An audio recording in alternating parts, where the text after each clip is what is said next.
Saudara, setelah 2 hari melaksanakan rapat pleno terbuka, KPU Jawa Timur akhirnya menyelesaikan proses rekapitulasi perolehan suara pemilihan Gubernur Jawa Timur di 38 kabupaten kota pada Senin malam.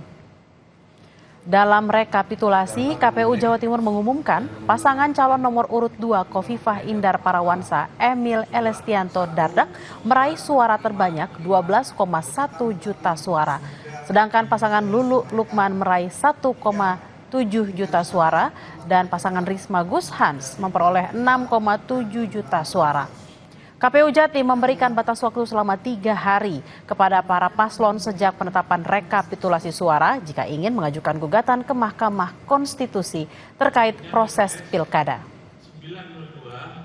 Mengajak semuanya, kita kembali ke laptop, kita mengajak pasangan keluarga besar paslon 01 dan keluarga besar paslon 03 untuk bersama kami bergandengan tangan membangun Jawa Timur sebagai gerbang baru Nusantara.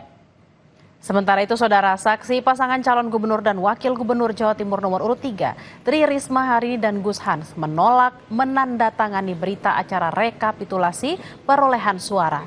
Tim paslon Risma Gus Hans akan melayangkan gugatan ke Mahkamah Konstitusi terkait dugaan anomali proses Pilgub Jatim 2024. Tim saksi menduga ada sejumlah anomali yang terstruktur, sistematis dan masif dalam proses pemilihan gubernur lalu. Di antaranya TPS dengan jumlah pemilih tertinggi, serta perolehan 0 suara untuk paslon Risma Gus Hans.